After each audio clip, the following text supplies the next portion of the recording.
Hello friends, you are welcome my YouTube channel Dheeru magic chemistry education in. आज के हम class में देखने वाले हैं बायोलॉजी के मोस्ट इंपोर्टेंट टर्म्स, यानी कि ये क्लास नर्सिंग स्टूडेंट वालों के लिए है। हमारे नर्सिंग स्टूडेंट वालों के लिए मोस्ट इंपोर्टेंट क्लास है। तो हम देखने वाले हैं जनरल साइंस के बारे में। पीएच ऑफ ब्लड, ब्लड का पीएच मान कितना होता है? तो 7.4 होता है। ये नॉर्मल बेस होता है, मतलब हल्का क्षार होता है। अब बात करते हैं normal blood pressure. Blood pressure 120/90 होता है। mmHg, एचजी यानी पारा, ये ब्लड प्रेशर को मापने की इकाई होती है। और ब्लड प्रेशर को जिस यंत्र से नापा जाता है उस यंत्र को स्पिग्नोमेनोमीटर कहा जाता है। ब्लड प्रेशर को जिस यंत्र से नापा जाता है उसे स्पिग्नोमेनोमीटर कहा जाता है। 120/90 क्या होता है? तो ये होता है systolic, systolic upon diastolic, diastolic. ये क्या होता है? जब शरीर के हार्ट से ब्लड आर्टरी द्वारा शरीर में फैलता है, उसको 120 की स्पीड से जाता है, सॉरी 120 की स्पीड से जाता है। और हमारे शरीर में वेन के द्वारा जो हार्ट में ब्लड आता है वो 90 की स्पीड से आता है। इसलिए इसको डायस्टोलिक कहा जाता है, इसे सिस्टोलिक कहा जाता है। ये बात आपको क्लियर समझ में आ चुकी होगी। अब हम बात करते हैं पल्स रेट। पल्स रेट यानी कि पल्स रेट क्या होता है? देखो, मैं तुम्हें सीधी सी बात बताता हूँ पल्स रेट के बारे में। मान के चलते हैं, चलो ये हमारा हार्ट है। ऐसा हार्ट नहीं होता है, पर हम मान के चल रहे हैं ऐसा हार्ट है। हार्ट के अंदर 4 चेंबर होते हैं, ठीक है। हमने ये 4 चेंबर बना दिए। इसको कहते हैं राइट एट्रियम। क्या कहते हैं? Right atrium. इसको कहते हैं राइट वेंट्रिकल। क्या कहते हैं? Right ventricle. इसको कहते हैं लेफ्ट एट्रियम। क्या कहते हैं? लेफ्ट एट्रियम कहते हैं। इसको कहते हैं लेफ्ट वेंट्रिकल।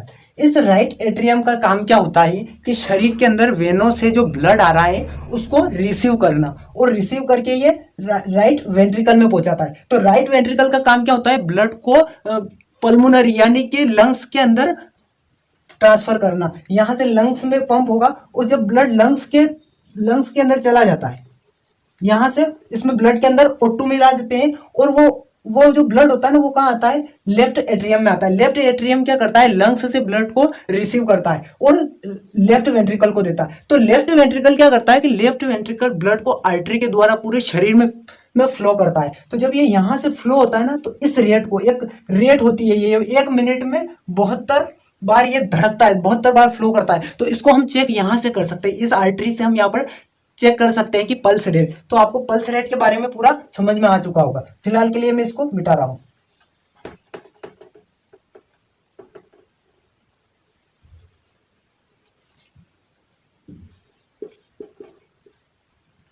अब हम बात करते हैं नंबर ऑफ क्रोमोसोम। क्रोमोसोम यानी कि गुणसूत्र कितने होते हैं हमारी बॉडी के अंदर? वो होते हैं 46। 23 पेयर में होते हैं, ये जोड़े के अंदर होते हैं। 23 के दोगुने होते हैं 46। अब बात करते हैं हार्ट बीट। हार्ट बीट भी जो होती है ना, अपने पल्स रेट उसी का है हार्ट की बीट, हृदय की धड़कन को नापना। हृदय की धड़कन को नापने वाले यंत्र को स्टेथोस्कोप कहा जाता है, जिसे हम हिंदी में आला कहते हैं। वो गले में रहता है डॉक्टर के। Life span of RBC. RBC का जीवन काल कितना होता है? तो 120 दिन होते हैं। और life span of WBC. WBC का जीवन काल कितना होता है? तो 10 से 15 दिन होता है। लार्जेस्ट डब्ल्यूबीसी मतलब सबसे बड़ी डब्ल्यूबीसी कौन सी होती है? तो वो होती है मोनोसाइट। और स्मॉलेस्ट डब्ल्यूबीसी यानी कि सबसे छोटी डब्ल्यूबीसी कौन सी होती है? वो होती है लिम्फोसाइट। और नंबर नॉर्मल बॉडी टेम्परेचर, हमारी बॉडी का नॉर्मल टेम्परेचर क्या होता है? तो 37 डिग्री सेल्सियस में होता है, और फ़ारेनहाइट में होता है 96 डिग्री सेल्सियस। और फ़ारेनहाइट ये टेम्परेचर को मापने की यूनिट्स है। आपको यहाँ तक समझ में आ चुका होगा कि मैंने क्या बताया और क्या नहीं बताया। जब अब ये 120 दिन होता है और ये 10 से 15 दिन होता है। जब ये सेल्स डैमेज हो जाते हैं, मगर ये मर जाते हैं, उसके बाद ये स्प्लीन के अंदर जाते हैं। कहाँ जाते हैं? स्प्लीन, यानी कि हिंदी में इसको प्लीहा कहा जाता है। हमारे शरीर की ब्लड बैंक किसे कहा जाता है? तो स्प्लीन को कहा जाता है। किसे कहा जाता है? प्लीहा को कहा जाता है।